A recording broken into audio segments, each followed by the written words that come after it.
সম্মানিত দিগার মুসল্লিয়ান কিরাম,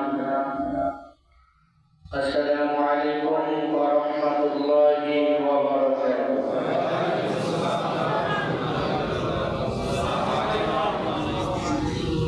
ওয়া আলাইকুম আসসালাম ওয়া রাহমাতুল্লাহি ওয়া বারাকাতুহু। আপনারা সকলে কেমন আছেন? মহান আল্লাহ তাআলার দরবারে লাখো কোটি শুকর আদায় করছি। আল্লাহ পাক রব্বুল আলামিন আমাদেরকে সুস্থ অবস্থায় তার ঘরে আসার মতো, বসার মতো মুহাম্মদ রাসূলুল্লাহ সাল্লাল্লাহু আলাইহি সাল্লামের শানে দরুদ শরীফ পড়ার মতো, মহান আল্লাহ রাব্বুল আলামিনের নামে কয়েকবার জিকির করার মতো আল্লাহ পাক আমাদেরকে তৌফিক দান করলেন। সকলেই অন্তরের অন্তঃস্থল থেকে মহব্বতের সাথে শুকর আদায় করছি। সকলে বলে আলহামদুলিল্লাহ।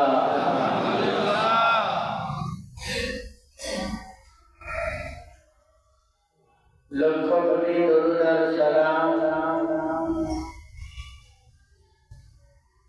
প্যারা নবী, দো জাহানের বাদশা নবী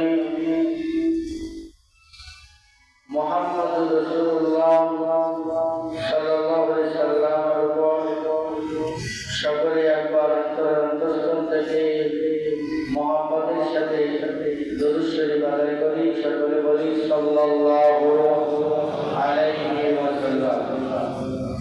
মুআজ্জাজ হাজিরিন,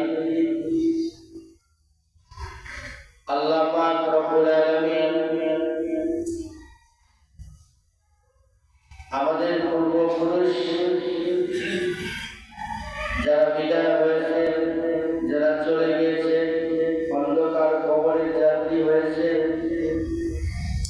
তাদের উপরে আল্লাহ তাআলার জান্নাতের নিয়ামত, শান্তি আল্লাহ তাআলা তাদেরকে দান করুন। সকলে বলি আল্লাহুম্মা আমিন। যত ভালো কাজ আমরা দুনিয়াতে করব,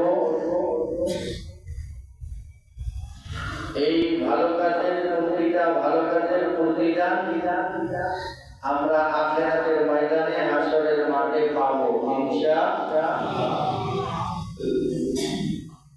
আমাদের একটা আমলও বরবাদ হবে না।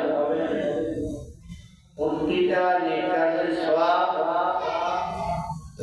আল্লাহ তাআলা আমাদেরকে দিবেন। এজন্য মানুষ দুনিয়াতে আসার পরে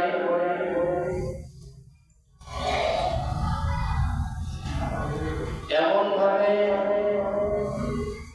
চলাফেরা, আমল আখলাক, ওঠা বসা, কথাবার্তা বলা দরকার, বলা উচিত, সেটি হলো রাসূলুল্লাহ সাল্লাল্লাহু আলাইহি সাল্লামের সুন্নাহ তরিকা অনুযায়ী। আল্লাহ পাক রব্বুল আলামিনের যেন হুকুমগুলো আমরা সঠিকভাবে পালন করতে পারি, আল্লাহ তাআলা আমাদেরকে তৌফিক দান করুন। সকলে বলি আল্লাহুম্মা আমিন। আজকের বিষয় জুমার আলোচনা